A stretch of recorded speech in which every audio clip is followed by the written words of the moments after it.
लोक कथाओं के अनुसार चंद्रमा का तेज धीरे धीरे खत्म हो रहा था। उन्हें श्राप मिला था। तब चंद्रमा इसी तट पर आए और महादेव की तपस्या की। एक ऐसा तट जहां अरब सागर की लहरें सदियों से एक ही पत्थर से टकरा रही हैं। एक ऐसा स्थान जिसे इंसानी लालच की सबसे भयानक आग भी देखी है और अटूट विश्वास को सबसे ऊंचा शिखर भी। ये कहानी है सोमनाथ की, जिसे हम द इटर्नल श्राइन यानी अविनाशी मंदिर कहते हैं। चांद का अभिशाप और पहला निर्माण कहानी शुरू होती है समय के बिल्कुल शुरुआती छोर पर। लोक कथाओं के अनुसार चंद्रमा का तेज धीरे धीरे खत्म हो रहा था। उन्हें श्राप मिला था। तब चंद्रमा इसी तट पर आए और महादेव की तपस्या की। शिव प्रसन्न हुए, उन्हें नया जीवन दिया और चंद्रमा ने कृतज्ञता में यहाँ स्वर्ण सोने का एक दिव्य मंदिर खड़ा किया। सोचिए उस दौर में यह मंदिर कैसा दिखता होगा, जिसकी चमक से रात का अंधेरा भी शर्मा जाए। लेकिन यह तो बस शुरुआत थी। धन का आकर्षक और वो काली रात। जैसे जैसे सदियां बीती, सोमनाथ की ख्याति 7 समंदर पार तक पहुंच गई।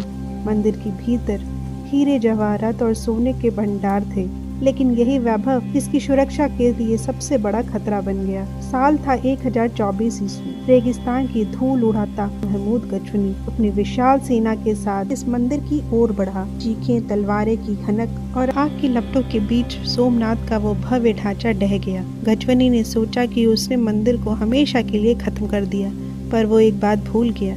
आप ईंट पत्थर को तोड़ सकते हैं, लेकिन उस मिट्टी में दबी आस्था को कैसे मिटाएंगे। गजनी गया और कुछ ही सालों में राजा भीमदेव और राजा भोज ने फिर से मंदिर को खड़ा कर दिया। फिर खिलजी आया, फिर मंदिर टूटा, फिर औरंगजेब आया, फिर मंदिर खंडित हुआ। हर बार एक नया सुल्तान, एक नया हमला और हर बार एक नया विनाश।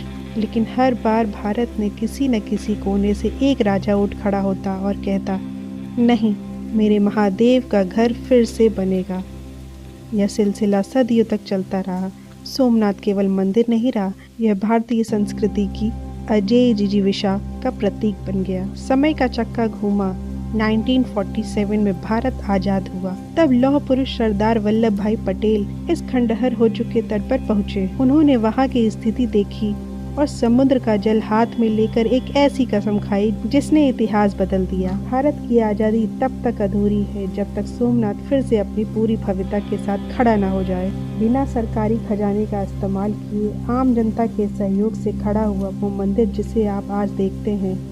1951 में जब डॉक्टर राजेंद्र प्रसाद ने यहाँ ज्योतिर्लिंग की स्थापना की, तो पूरी दुनिया ने देख लिया कि सत्य और आस्था कभी पराजित नहीं होते। जाते जाते एक बात और, मंदिर के पीछे खड़े उस बाढ़ के स्तंभ को देखिए। प्राचीन काल के इंजीनियरों ने वहां लिखा था कि यहाँ से दक्षिण ध्रुव यानी साउथ पोल तक सीधा रास्ता है, बीच में कोई जमीन नहीं है। उस दौर में बिना सैटेलाइट के यह जानकारी होना, क्या यह चमत्कार नहीं है? सोमनाथ हमें सिखाता है कि चाहे आप पर कितने ही प्रहार क्यों न हो, अगर आपकी जड़ें मजबूत हों तो आप हर बार और भी निखर कर सामने आएंगे। तो दोस्तों, ये थी सोमनाथ की वो गाथा जो हर हार को जीत में बदल देती है। क्या आपको भी लगता है कि सोमनाथ भारत की असली आत्मा है?